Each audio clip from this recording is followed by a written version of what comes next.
today, the 12th of October, is Parental Alienation Day in Australia and New Zealand. And we're hosting this special event brought to you by PBB to walk you through the results of a series of ANZPAC events, interviews that we've done across the year around Australia and New Zealand. And it's my pleasure this morning to introduce you to Pete Nicholls, the CEO of PBB, who's going to walk us through what we've learned so far and some exciting news about what's coming up in the next year. Pete, could you walk us through where we've been and where we're heading, please? Sure. Thank you so much, JD, for the intro. And JD, if you wouldn't mind also just throwing any questions that the audience have at me through this quick presentation, as JD says, of the last year's efforts in the world of parental alienation. And look, just a quick one for anyone that is joining us from overseas. Good evening, good afternoon, and good morning if you're here locally in Australia, New Zealand. And today is Parental Alienation Day, Awareness Day in Australia and New Zealand. So for all of those that are local and that are going through this and need some support, know that we are with you and that we are available on our phones today. I'll be sharing that number in the presentation. Okay, so let me just pull up some slides to share with you. Okay, so 1 year ago today, we announced at an event which we've put up on YouTube that we felt it was time to move out of just simply raising awareness of parental alienation and move towards meaningful change to actually make a difference. This is our 1 year update to you, if you like, our shareholders, to say this is what we've done and here's what's coming up. So a little bit of housekeeping. There is quite a bit of information in here. If I went into detail on each of these items, we'd be here all day. And it is Sunday morning, at least for those of you here locally in Australia, New Zealand, it is Sunday morning. I won't keep you too long. So I will rattle through some of these things in a relatively brief way. But you can freeze the screen. We will record this and put it up on YouTube. You can freeze the screen and read it at your leisure. And I will try and put this up on our website later this afternoon so that you can look at it in your own time. Feel free to submit any questions as we go through in the chat. JD has put up a link where you can submit those questions, or even for that matter, comments. Now, for anyone that is watching this and is comparing us to last year, you might be confused by the fact we have changed our logo. That is perfectly legitimate. We are the same organization.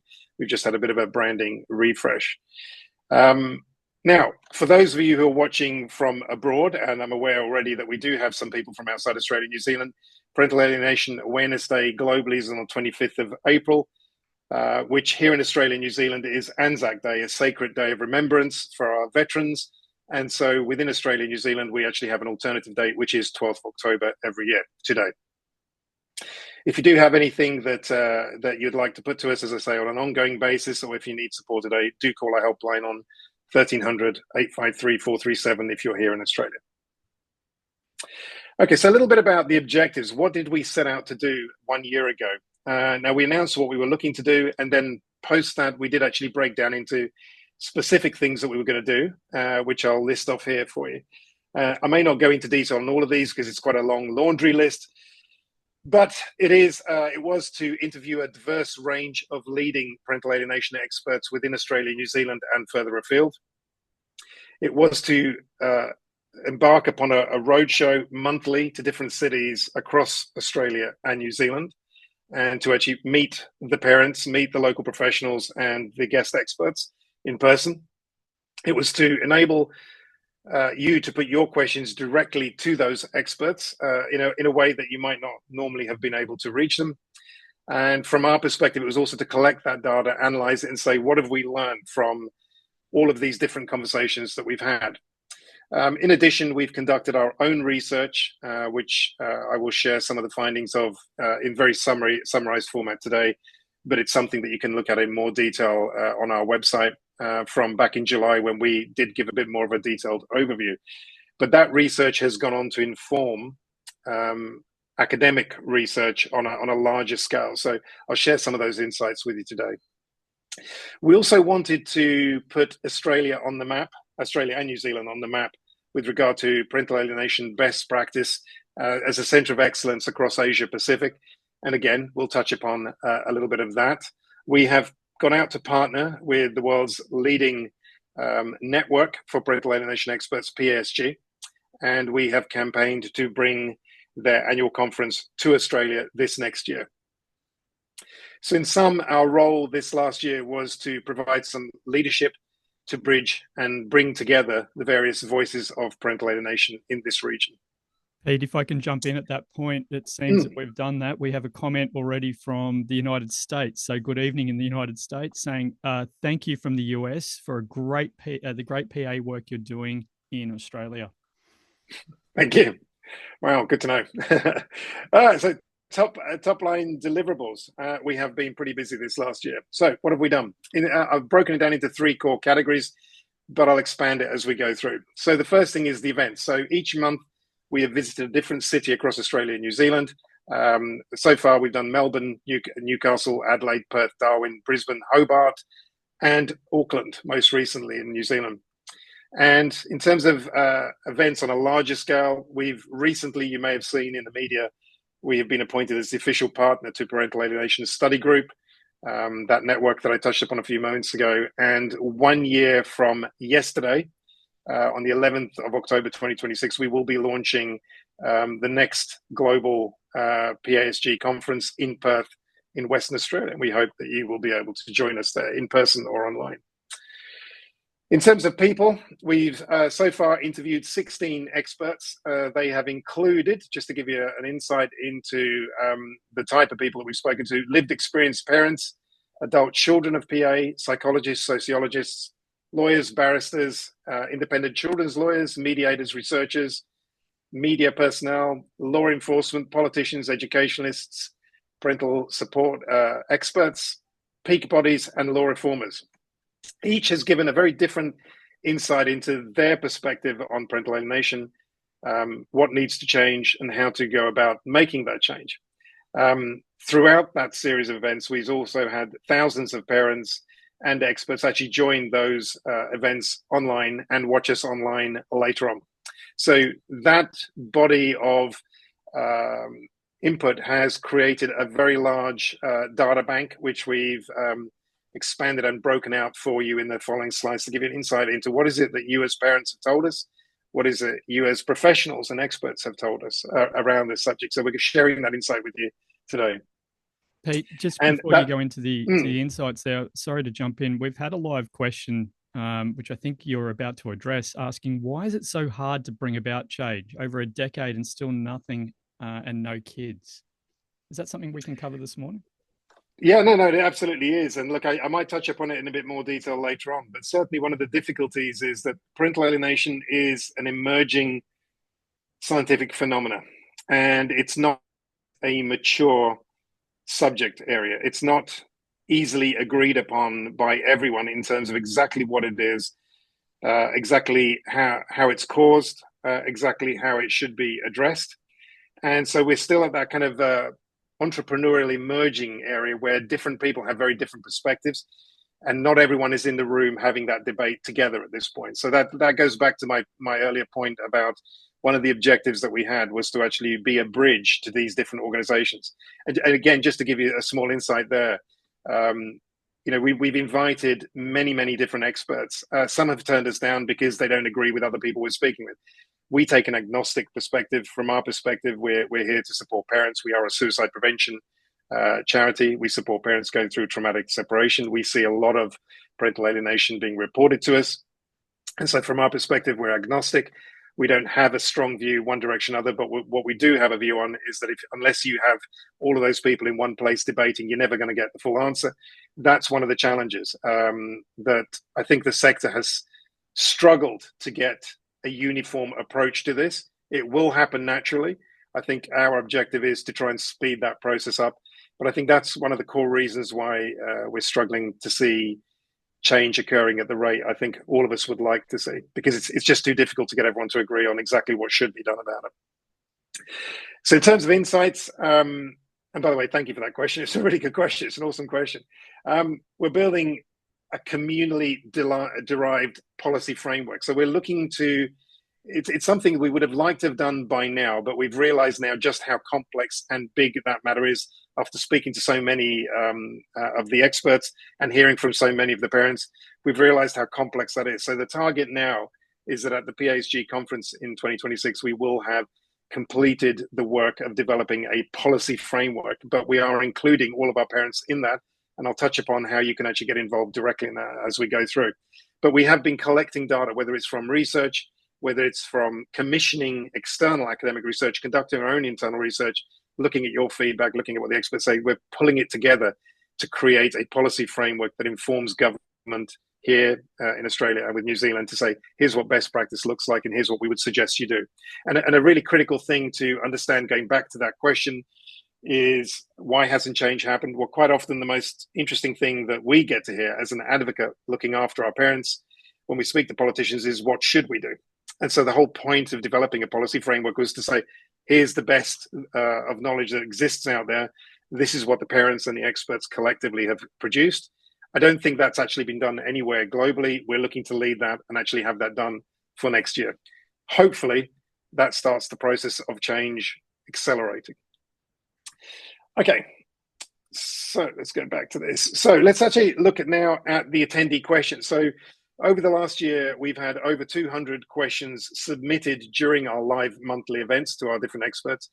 And we've done a thematic analysis and broken it down into 4 key categories of those questions. Those questions were put to us by an audience which is around 85% lived experience parents, and it was about 15% professional experts working in the field directly or indirectly. So people slightly on the outside, like social workers, for example, that don't necessarily work in family breakdown every day of the week and certainly don't have any particular expertise in parental alienation, but we had a lot of expert submissions there. Now, the questions fell into 4 key categories, and I'll expand each one out just to give you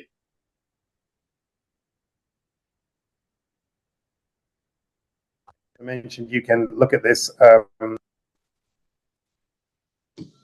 So the 4 key areas were legal frameworks, evidence and court processes, child impact, psychological harm and therapeutic interventions, parental support, advocacy and education, systemic challenges, professional training, and multi-agency collaboration. So the questions nearly always fell into one of those 4 broad topic areas. First one around legal frameworks and evidence, maybe just touch upon a couple of those. There were questions around how to present evidence of parental alienation in courts. There was talk about court delays and evidentiary standards. There was issue with bias, particularly gender bias and systemic barriers to fair assessment and redress, and quite a few questions around looking at alternative court models. In fact, that's one of an example of the thing that I just spoke about a few moments ago about different approaches, in terms of why hasn't change occurred. There are 2 broad models, if you like. I don't know that there are formal words to describe them, but there is the group of people that look at it as being a legal issue, one that needs to be addressed in the family court. Therefore, it needs to be provable. Therefore, it probably needs to be diagnosable. And then there is the group that look at it as a phenomenon that is commonly referred to as parental alienation, but scientifically it is nothing more than psychological coercive domestic violence and psychological child abuse, and therefore it's a psychotherapeutic intervention that doesn't require a court.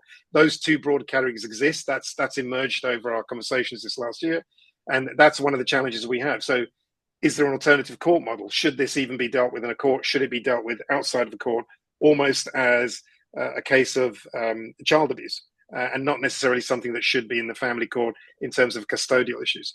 But as we go through the year, that will emerge in greater clarity, and we hope at PSG that we will be able to present those different perspectives and get some debate going.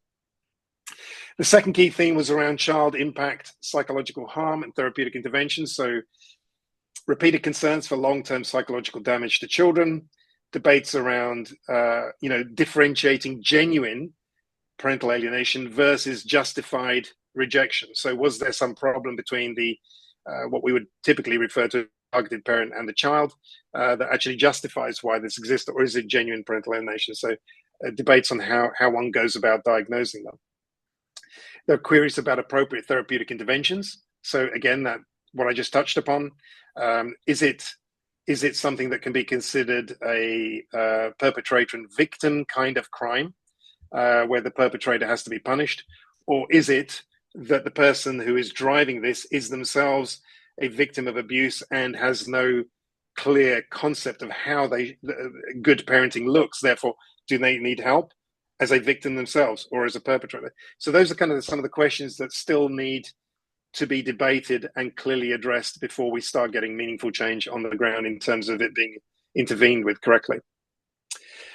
There was also a lot of questions around child-inclusive approaches, which is always a complex matter, because you do wish to listen to the voice of the child, but if the child is alienated, to what extent do you listen to that? So that is a complex area as well. And people fall into two categories.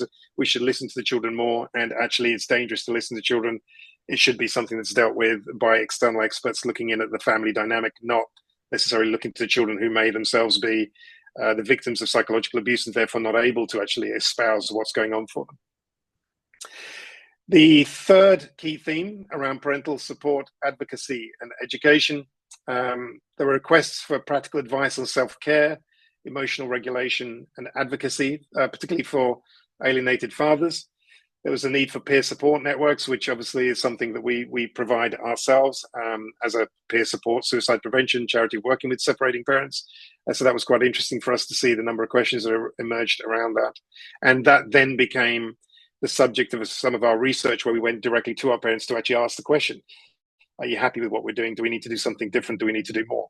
There was a desire around parent education pre and post separation around alienation, and course to address societal stereotypes. Now, this is quite interesting because another issue that emerged out of this is going back to the matter of how does one address the matter of parental alienation, because it's a big subject. Historically, it's the major proponents that have looked at this have looked at it from a legal perspective.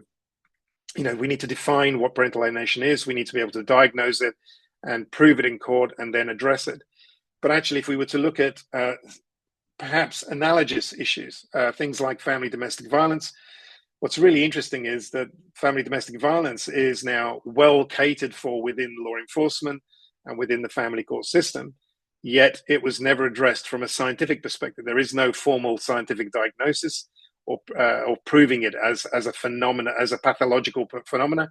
Yet it is addressed. So there is something to be gained from looking at those different perspectives. Is this a socio-political issue, or is it a pathological issue that requires a legal definition? If I can just jump in there, we've had a live question. And I don't know if you can answer this from a legal perspective, but given we've learnt to look at this from multiple angles based on the results you've just shared with us, this audience member is asking, in situations where there is parental alienation by the other partner, what are the key facts to include in the affidavit for parenting orders? So that's obviously leaning on a legal perspective. How do you think that sits with what you've just shared that we've learnt about looking at psychological harm to the parent that may be alienating? Well, we're not in the business of giving legal advice, but look, but obviously, right, we've learned. I mean, I'm a parent who's been to court several hundred times myself, not only for my own case, but for others. So you do tend to get a perspective on this. The fact that parental alienation per se is not legally recognized as a named phenomena, but child psychological abuse is, I would argue that as it stands, the kind of things that would probably be more successful if you're addressing an actual problem of parental alienation is to actually focus on child psychological abuse and to present facts of when things happen and exactly how they happened. Quite often, courts struggle to address the problem quickly, but what they can do is over a period of time actually look at how cases evolve and how each parent reacts to the court's orders. So this is one of those things that right now, I think you need to focus on child psychological abuse. You need to probably get that diagnosed if you can through evidence. On this date, this happened. On this date, that happened. Enough justification for a court to actually warrant to look at it further and get an external expert opinion. But it is also a case of how the case evolves over a long period of time, with one parent adhering to the court orders and being child-centric, and another parent not adhering to court orders and not being child-centric. It tends to be a long, drawn-out process. It isn't something that's fast. That's probably the best insight I can give you. But, I would also say that if you happen to be in Australia, the person asking this question, we do have legal clinics every once in a while on a Monday night that you can join on Zoom for free. And I would urge you to come along to that and actually put that question. Also, we do actually have parental alienation experts. Dr. Stan Carosi comes up once a month on those sessions. I would definitely log on. It's completely free. Put those questions to those experts. They are the guys working in the courts every day and probably give you a much better insight than I ever will. But thank you for that. To add to that, not only do we have family lawyers that come on and give advice pro bono or free, we have independent children's lawyers. We have mediators that give their time. As you said, Dr. Stan Carosi, Dr. Elise Price-Tobler, who are experts in this field. So there are experts that are willing to give guidance and support. Obviously, as Pete said, we can't give legal advice, but we've learnt to look at this from a broader perspective. I think, Pete, if we go back to the thematic analysis that you've got on screen there, it's shown us all to look at this from multiple angles. Yeah, 100%. And in fact, we're actually very lucky here in Australia in one regard. We have Dr. Stan Carosi, who works with us as the chair of our board, who's a sociologist, and he looks at the problem not from a clinical perspective, but from a societal behavior perspective. And that's actually quite critical in addressing, how do we intervene? What are the patterns that we're seeing? But we also have Dr. Elise Price-Tobler, who is an adult child of parental alienation. She herself went through it, and she's one of the world's leading experts, and she's here in Australia. So we're quite blessed with having, for a smaller population, we actually have a couple of the world's top experts here on home territory. Okay, so if I go back to the themes, the fourth theme from the attendee questions, mostly from our parents, was around systemic changes, professional training, and agency collaboration. Agency collaboration being quite critical, given what I've already said about the lack of clarity on what the appropriate approach is. If we don't have a clarity around a uniform understanding and approach, then how do agencies even collaborate and work, given that there's nothing to collaborate around as such?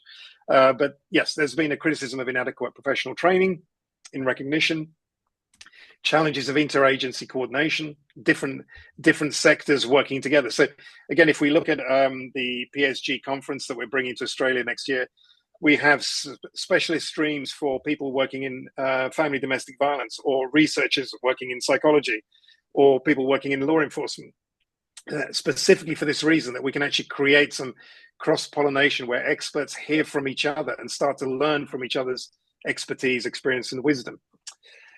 And yes, that's the importance of community awareness, public education campaigns, and cultural change. And I'd say cultural change is really critical because on a broader scale, and this doesn't help people in the short term, but it's important to work on this, and that is that if cultural change occurs, if the public demands something, then politicians act, laws are created, and then legal practice changes. So that is something you cannot dismiss either, that there needs to be work around the understanding of the public. Okay, so a key insight emerges out of this thematic analysis, and that is that we do have a unique perspective, and probably one of the most comprehensive lists now of challenges that people experiencing parental alienation and those working in the area have collated together. Most of that from Australia and New Zealand, and that is an awesome base of data on which to start digging into, well, right, what areas of policy do we need to look at? Let's now have a quick look at what the perspectives shared with us. Sorry, the experts shared with us, my apologies. So thematic analysis of 45 key recommendations fell into 4 key categories: legal recognition, legislative reform, and policy framework. Interesting, because we're working on that. Integrated multidisciplinary responses and child-centered practice, accessible, efficient legal processes, and public awareness, education, and parental support. You'll notice that it's not insanely different from the categories that the parents themselves predominantly provided to us in terms of their questions and comments.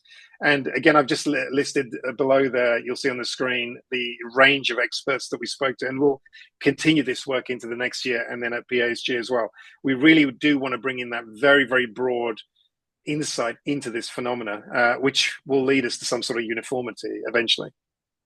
So let's have a quick examination. Again, there's a lot more information here than there was from the parents, because the experts went into a lot of technical detail. I'm, best will in the world, I'm not going to go through all of this, but Legal recognition, let's have a look at this. So legal clarity and recognition of parental alienation, enshrining it explicitly as a form of child psychological harm, because technically it isn't now, unless you make that case in court, but it's not externally recognized as a specific form of child psychological abuse of any kind of wide knowledge of widely known by experts in the field or those working with family. There was recommendations around political engagement, including parliamentary motions, inquiries, and coalition building. So again, it's if we were to look at other areas that we work in, like suicide prevention, there are Friends of Suicide Prevention, which is various politicians, MPs, MLAs, senators, federally, who work together on groups. They call themselves the Friends of, and they work on cross-parliamentary approaches to these problems. That doesn't exist for parental alienation. It should. And so that's one of the things we'll be looking at going forward. The second key theme from the experts was the integrating multidisciplinary responses. So at the moment, we have fragmented professional responses, which fail to identify the issue and address it. We probably need to facilitate systemic collaboration amongst the relevant experts. And we need to standardize and embed child-inclusive approaches in interventions post-family breakdown, which doesn't exist at the moment. Lastly, what does happen does need to be trauma-informed, because those parents, adult children who've grown up with this, who are watching this, will be aware that it can be very, very difficult for experts to understand what it's like. It's one of the most interesting things for me personally, as a professional, but also as a parent who's gone through it myself. I will say to you that sometimes peer support is the best and only thing that works, purely because people understand us. It's very difficult sometimes for professionals to actually truly understand what it's like. Therefore, we probably do need to have trauma-informed practice, which again doesn't generally exist, especially if you're in a family court. Theme 3 was the accessibility and efficiency of legal processes. So prolonged legal delays and limited support, meaning the problems become exacerbated.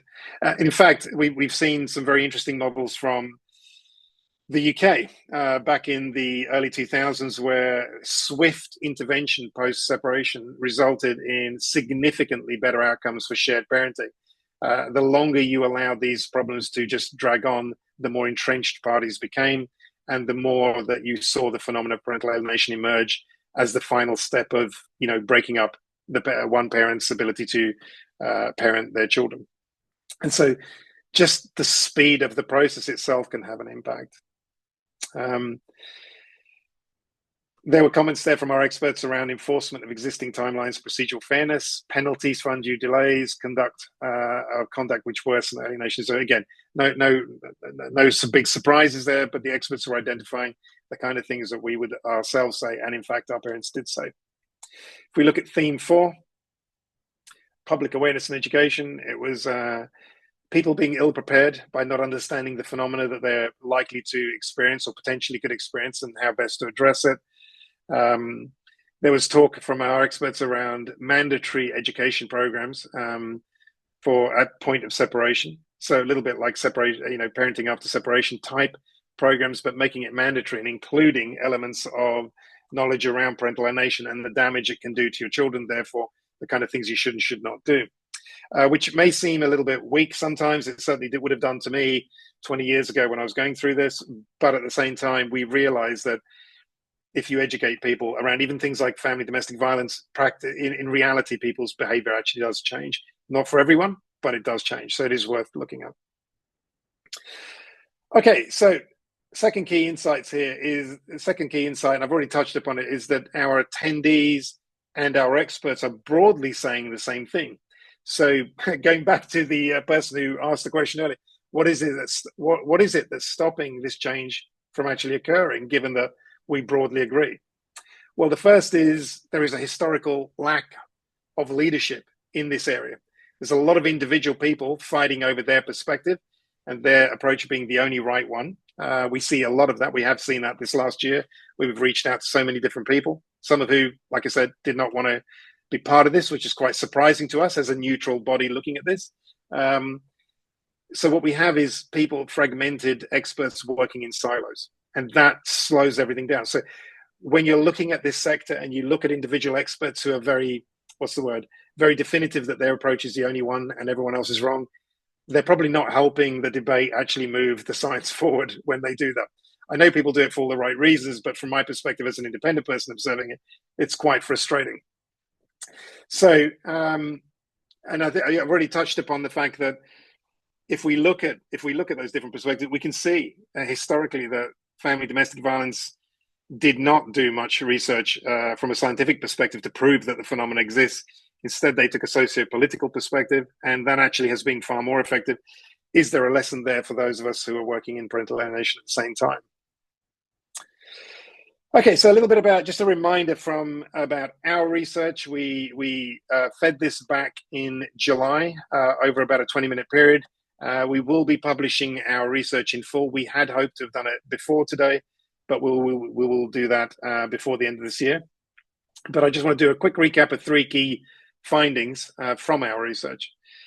The first is that having spoken to 131 parents, we reached out to about 500, 131 of them responded to us. It was a mix of mums and dads, predominantly dads, but from memory, about a quarter were mums. The most interesting thing was that the interpretation and experience of parental alienation amongst that group was very, very similar between the men and women. What their interpretation of the behaviors were and their personal experience of it. However, in answer to the question, do you meet the 5 diagnostic criteria that's most commonly used, the 5-factor model by Bill Burnett, which I would recommend people look up if they're not familiar with it, only 1/3 of those parents would have actually met the criteria. And so one of the observations we made back in July from this whole experience and research was, it's interesting that if you look at that diagnostic approach, that we have to diagnose this issue in order for it to be dealt with, well, then the diagnosis is so extreme, it requires the case to be so extreme that it cannot diagnose earlier cases. So our suggestion coming out of this was that we need to consider this a spectrum, and that there needs to be a development of early stage diagnostic and intervention tools and processes. And without that, you have to allow the case to get so bad before you can diagnose it. So that's one of the problems with the diagnostic approach. Again, I'm not saying it's wrong. It is one of many different approaches, but that's one of the challenges with a diagnostic approach. Where do you draw the line on that spectrum? And if it's too late, then in order to sufficiently satisfy a court's requirement for evidence, it might be too late to actually turn the situation around. So that was one of the things that we learned. The second was that targeted parents that were reporting experiencing parental alienation were 1/3 more likely on average to also report being a historical victim of physical, financial, and psychological abuse, far more so than those who are not targeted with parental alienation. So there is a link in some kind. Whether it's causal or otherwise is difficult to tell. And it's one of the reasons we're prompting for academic research to come in and actually specifically look at that. But one of the most interesting things for us was that 100% of those cases of claimed parental alienation also had a history of psychological abuse prior to the parental alienation behaviors. Therefore, if I've been psychologically abused in this relationship for, let's say, months or years, eventually it turns into turning the children against me as well. So that's really critical. So that's a diagnostic criteria and intervention model or framework. So one of the things that we drew from that is that current family domestic violence strategies overlook the impact of inadequate early intervention, let's call it psychological abuse, upstream, in order to prevent PA cases downstream. So if we were appropriately dealing, if that doesn't make sense, if we were appropriately dealing with psychological abuse within a relationship at a much earlier stage, maybe we would never have got to the parental alienation case later on. So again, this is why it's important to look at different perspectives and different experts, because these things start to emerge when you look at the different aspects of the phenomena. The last insight related to support. So again, based on some of the questions that we got from our parents through the year, we actually created a set of questions in our own research around what is it that you feel that you would most need from an organization like us that is providing you support. So things that emerged mostly were more peer support. We're currently running about 45 groups per week, but expanding that specifically into parental alienation now because of the requests, increased awareness and outreach, expanded 24-hour support, not easy to do, but we're looking to do that, and enhanced legal and systemic support, i.e. advocacy. So let's, I'll talk a little bit about what we're doing about that, but there was a little comment that I thought to add here, which is that we are now teaming up with an international university. It's a shame we couldn't find one in Australia that would do this, or for that matter, New Zealand. But we are teaming up with a major UK university to develop a program to research the experience of parents and adult children of PA in the matter of PA, and also linking it to aspects of the historical family domestic violence and suicidality as well. So we're looking to actually have that a peer-reviewed white paper from a major university in the UK looking at us over here and actually publishing that. So again, we're able to inform policymakers. Here are the facts behind the scenes that you may not have been aware of. And that research is being informed by our research, which is informed by your questions to our experts through this series of events. So you can make the link how everything is leading from one thing to the next thing. Pete, if I can just jump in, we've had a live question from the audience. Is it too late to be part of the parent survey or this research? I would love to be part of it with my lived experiences. The survey, yes, it's too late because it was a limited time piece of research. But the research going forward, yes, it'll probably take anywhere between at best 3 months and more realistically a year to get a full-blown academic research program up and running here in Australia and New Zealand out of the UK. There's a lot of work that has to go into designing the program, getting it funded, ethics work around what you can and cannot do, and how you protect people, how you interpret data. There's an enormous amount of work that goes into designing the research before the academic research starts to take place. So that will kick off anywhere between a few months to a year from now. We'll be promoting that extremely widely, and there will be a very long period of time for parents to get involved. And yes, we do want to hear it. But even prior to that, we will be calling for people with lived experience as parents or children, adult children of PA, to present at PASG 26 in Perth this next year. So one of the things we really, really want to promote is the voice of those who've gone through this. It is super critical. And we want to do that in exactly the same places as we have the world's top experts. So trust me, you will have your ability to have your say and to influence everything that we're doing. I would even go one step further. If sharing your story is with the intent of making a meaningful change, then at next year's conference, we are likely to be conducting, because it's very early stage planning, but we're very keen on having workshops to finalize the policy frameworks. That means you as a parent, if you attend, you can sit in a room with experts, parents, adult children of PA, and actually work on developing what is the right policy to address this issue. So yeah, you'll have a lot of opportunity to get involved in actually making a difference. And that's one of the things that we see ourselves from a leadership perspective. Our job is to facilitate that, to actually make that happen. Because as we said last year, and I said at the start of this brief conference, there's a lot of talk, there's a lot of awareness raising, but there's precious little action. We're actually now moving to action, and your involvement in this at every stage is super critical and invited and astonishingly welcome. So yeah, there'll be a lot of opportunities there. Thanks for that one, JD. So third key insight, PBB is already now working. If we look at that, if I go back to that last slide, it was around the things that parents would want to see. We are working on those things. So I'll give you a quick update there. So in the next 12 months, with the exception of the 24-hour helpline, we are developing outreach services. We've already started developing one in Hobart, a court-based outreach service.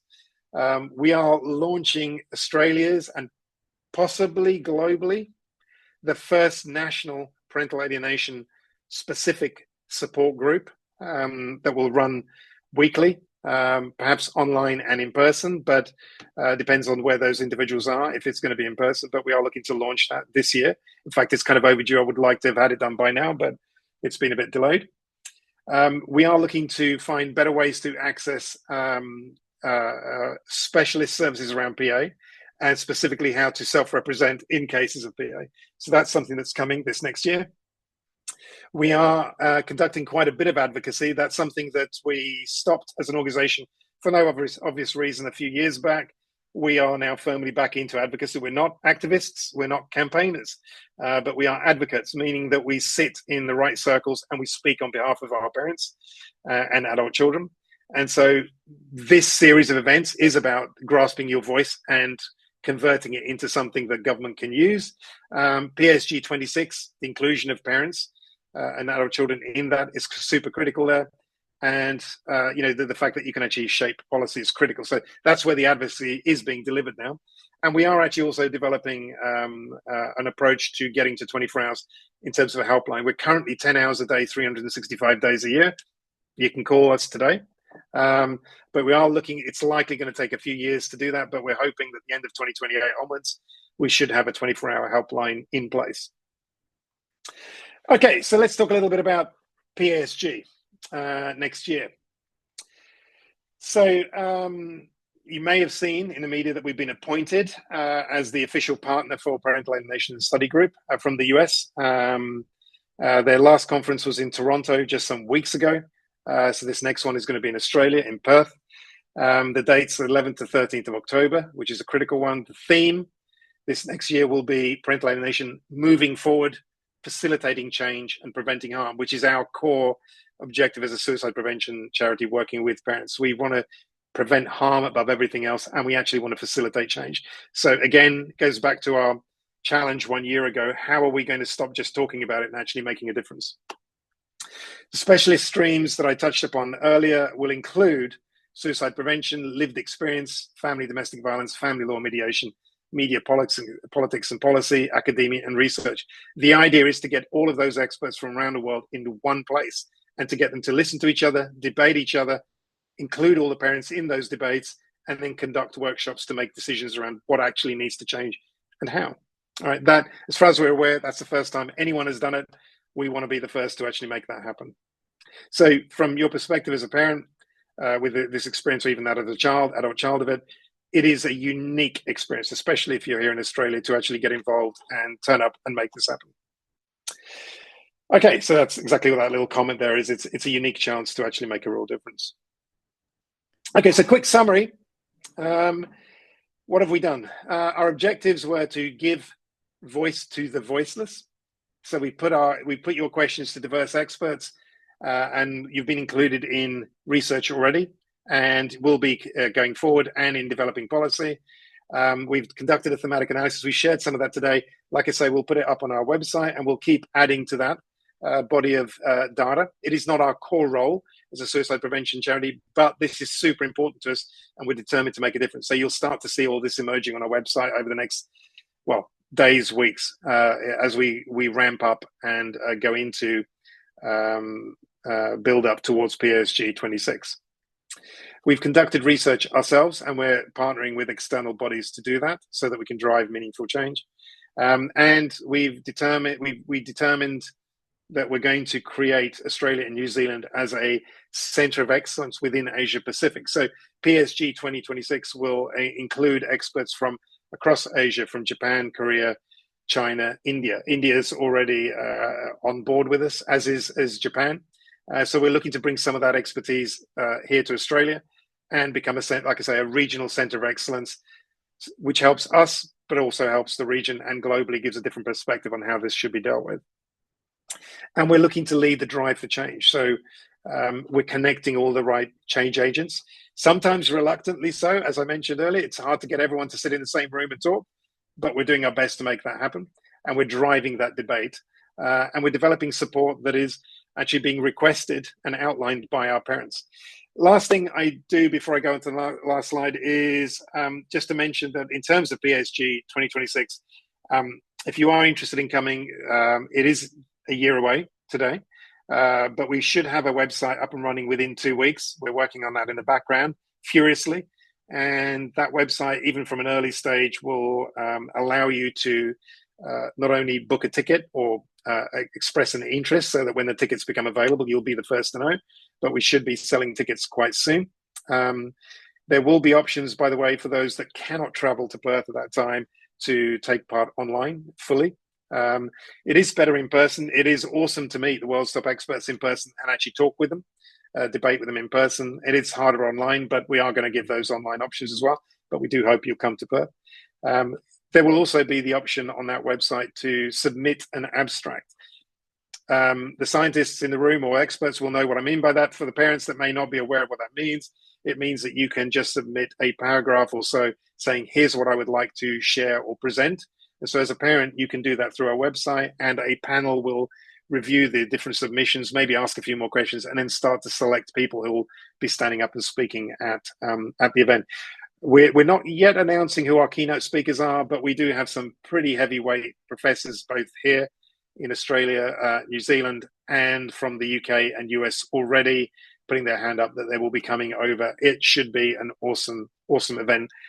Like I say, a couple of weeks, the website will be up and running, and we will be promoting it very heavily, and you can then say that you'd like to come. Hey, in real time, you've sparked some interest. We're getting comments flooding through. One saying, thank you, PBB, for your work in this area. It's exciting that PASG is coming to Australia, and I will be coming across there. Hope to meet you there. Awesome. Well, with that in mind, we're open for questions. So, JD, I don't know if there's anything else coming through, or we've already handled everything that has. We have got plenty. I think you just answered the next question, which was, if I can't come in person, can I attend online? I think you just said, yes, we will have options. Yeah. There's another question here, Pete, just going back to something that you mentioned earlier. You said something about the 5-factor theory. What is that?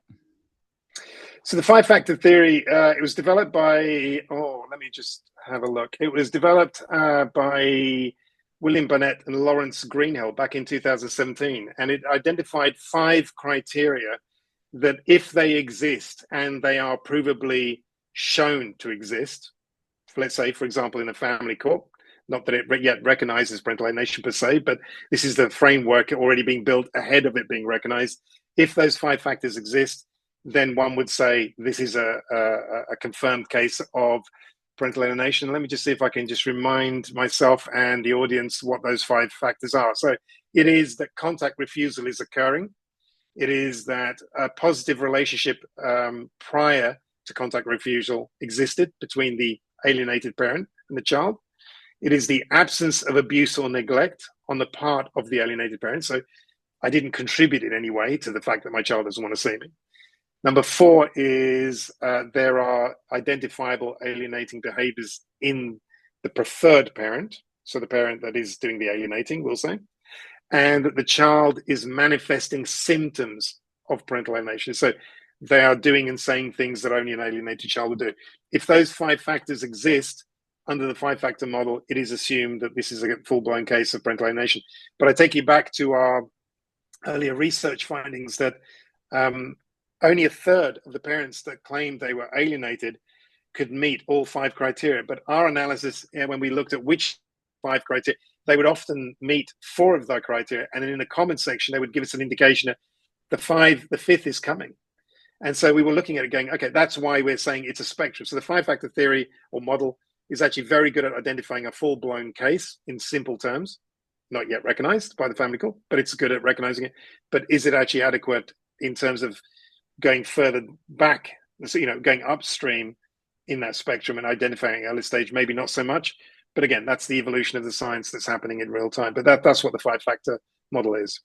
Thanks, Pete. And we've clearly there's quite a few people online asking questions of what you've just shared. Can you expand on the reference to family domestic violence being politically led? Yes. So look, if we look at domestic violence, I think most people would recognize that campaigners have worked at it. Whether you agree with them or not is beside the point.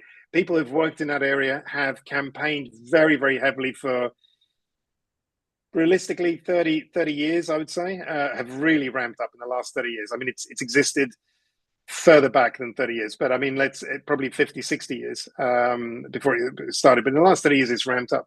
And what's interesting is that they have captured the public psyche. The public is behind and in full agreement that domestic violence is an atrocious thing. It's the understanding of domestic violence has evolved over that period because of the campaigning.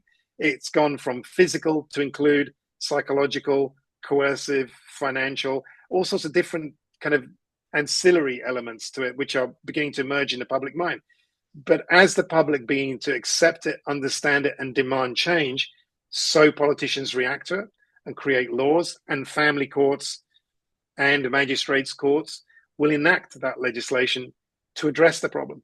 If we look, however, at parental alienation, that's not the current path that we're on. We're more of a scientific pathway, which is to say, let's prove that it exists. Let's prove that it is this, and this is how to diagnose it. And yet the courts are saying, well, what do you want us to do about that? Because at the moment, no legislation exists, and legislation is unlikely to come purely from the science. It's likely to come from pressure in combination with science. So that's what I mean about it's worth looking at how other phenomena have been addressed. Theoretically, you could potentially look to address parental alienation purely by adjusting our definition and understanding of domestic violence. One could look at it as child psychological abuse and spousal or ex-partner psychological abuse, and have it recognized within the existing domestic violence framework, which may not require a science pathway, a scientific based pathway. So that's the point behind me saying we need to look at it from a socio-political perspective as well as a scientific perspective. And there are probably other angles here as well. And this is the power of bringing those different experts together and debating in a room. It is also the frustration and the challenge when experts say, no, I'm the only one that understands this and I don't work with anyone else. You know, one of the things that we've learned this last year in speaking to experts is there are some awesome geniuses out there, but they're difficult to work with and refuse to work with others. That in itself kind of then negates their ability to be a change agent. So that's one of the things we're working with really hard in the background, is to bring all those different perspectives into the same room and to learn, how do we learn from each other? Is there a different angle? Pete, that probably relates to the next question from one of our audience members today. How can PBB implement key training on parental alienation to independent child lawyers, court report writers, and court registrars, etc., which are at the coalface failing the target parent? So the first part was, how could we? Yeah, how can PBB implement the key training for all those family law professionals? Do you know, that is such an awesome question. I don't know that it actually came up as bluntly as that in any of the audience feedback from the meetings. But I mean, and it's one person now asking the question, I guess, but it's such a really good point. Look, we don't do it currently. We could. You've certainly got my attention now, so we'll probably add it to the list of things that we want to do. Can we develop something? I think we could. I think we're in a good position to be able to provide a neutral perspective on the matter in a way that we're not biased. We're just looking at the whole family. We support mums, dads, grandparents, children. Yeah, we could. So listen, thank you for the feedback. We don't do it currently. I'm pretty confident we'll say we will. And there's a similar question. Again, we thank the audience for providing these questions live in real time. In Australia, given known issues in the family law system, are there novel ways to explore accountability? Are there novel ways to... right, okay, this is interesting because this then goes right back to the matter of, do you deal with this from a scientific criminal perspective, or do you deal with this from a non-legal scientific perspective? I.e., one of the perspectives is that the people who do this, if for want of a better way of putting it, the preferred parent, the alienator, they themselves, in the vast majority of cases, have suffered abuse throughout their own life. It's one of the findings of, let's say, I've been reading recently the work of Karen Woodall in the UK, who's a psychotherapist. And her perspective is to look at the whole family as an entity and look at the dynamics between all of them. And that it's not as easy as saying, you know, this is a perpetrator, this is a victim. It's not that easy, because if you do that, you're not actually helping the person potentially who's doing this, because they themselves were historically abused. Now, it's complex, all right, because technically as an adult, you are in charge of your own actions. Therefore, you are a perpetrator. But, you know, there needs to possibly be some leeway. This is where it gets complex when we look at accountability. What does accountability look like? To my mind, with my own background in working in organizational psychology, I would say the one thing that we can and have done historically is to say to government that there has to be a system of consequences for the wrong behaviors, and there have to be incentives for the right behaviors. We're not at the stage or level of expertise that we ourselves can say to the government or to law reformers what exactly that should look like. But at the moment, there are very few consequences, if any, and there are huge incentives to do the wrong thing. There are no consequences for the wrong thing. It's a difficult one to answer. I'm sorry if that's not as clear as it should be. We could look at things like perjury. Perjury is an interesting one as well. That's emerged over this last year in a number of conversations. And one of the things that we've certainly learned is that people say, why is it that the family courts do not pursue perjury in cases of a parent lying blatantly in court under oath in order to, harm the relationship between the child and the other parent? Many people may not know, but the family court, or may not understand fully, but the family court is a civil court. It's not a criminal court, so it cannot prosecute for perjury, but it can put forward recommendations to the Attorney General for people who commit perjury to be prosecuted. And in fact, they do in the hundreds every year. What's really interesting is that none of those, as far as we're aware, none of those prosecutions actually come to fruition because the Attorney General doesn't authorize them. Now, that's not to say that they're failing in their duty. They're obviously making their decision based on a greater good. But interestingly, the Attorney General is a political appointment. So that is something that people could look at, is why is it that a politician makes a decision to say that we're not going to hold people accountable for perjury in a family court? Again, so it's very easy to blame the family court. But yeah, on the issue of accountability, it's complex because you need to make a decision, I guess. Are we looking at this as a whole family dynamic that everyone needs to be helped and supported in order to end it? Do you look at it as, well, you're an adult, you're doing this, so you're going to be held accountable anyway? And if you're going to be held accountable, can you actually get a politician to actually do something about it? It's complex. It is complex. Hey, that's raised another question on accountability from a different perspective. Before we wrap up here, what efforts are being made to track and categorize the suicides related to parental alienation, as in proxy murder? Oh, that is really interesting. Okay, so yes, there are people. I mean, in fact, Dr. Stan Carosi, my boss, the chair of Parents Beyond Breakup, is actually has done research in it of his own, and he is pursuing international research to look at that phenomena here in Australia. So that thing that I mentioned earlier around us engaging in partnership with a UK university to look at that actually includes the link between parental alienation and suicide specifically. Now, so hopefully that will come, and then we'll start having the hard numbers. He already has looked at data from the Australian Institute of Health and Welfare, and the AIHW, Australian Institute of Health and Welfare, does already track psychosocial factors related to suicide. And within that set of data, we already know that the vast majority of suicide is predominantly related to relationship breakdown, particularly spousal relationship and loss of access to children. So we already know that data. We can't easily say it was a case of PA versus not a case of PA. And that is the work that we're looking to actually do with the UK university, to actually get right down to the nub of it and see if we can put numbers against it. But yeah, that will happen. We've identified the need for it. No one here in Australia or New Zealand that we can find is interested in doing that.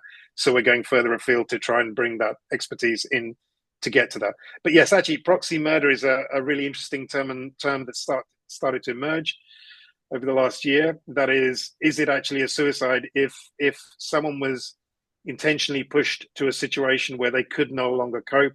Is that actually technically a suicide, or is that proxy murder? Is it just another form of murder? Controversial, weighty subject, much bigger than anything I will ever get my head around, but I'm glad that we've got people like Stan Carosi to deal with it. And as we wrap up with our last couple of questions, that's led us back to the Parental Alienation Study Group conference in Perth next year in October. Are you inviting other parental alienation support groups to PASG 26? Yes, we have. We are opening up to everyone and anyone. If it hasn't already come across from today's presentation, we think it's super critical that we have every voice up there. It is difficult. Not everyone wants to sit in a room with everyone else because they've been having a pop at each other online or in papers or what have you. But we are determined to make it happen to the best of our ability. We think it's essential, and change will not happen. So if you're aware that people do not want to come along and join the debate, give them a bit of a kick and a bit of a push and cajole them to come along, because everyone is invited. In fact, we think it's the only way change will occur. It's probably the main reason change hasn't occurred. So yeah, anyone that's not interested in coming along, they're part of the problem. The next quick question is, have you reached out to organisations in New Zealand to present over in Perth, Australia at the PASG event in 26? Yes, we have. We already have one university and one parent support group who have said yes, that they will come along. It's very early stage. I mean, it was only a couple of weeks ago that we formally were told that we are going to be the official partner. But yes, we've already reached out. I was over in New Zealand at the time, had a conversation with a couple of bodies. They are definitely interested. Yeah, we're very heavily including New Zealand in this. We see us as one entity, Australia and New Zealand, in terms of parental alienation. We think it's super critical. We share the day today, 12th of October, so we need to work together. For those attending today and are watching this after event, thank you. We stand in solidarity with you. We ourselves are all peers who have lived experience. This matters tremendously to us, and we can't make that change without you. Equally, come to us if you need help. Come to us if you want to actually take part in helping others. And yes, thank you so much for joining us today and for your input this last year. Couldn't have done it without you.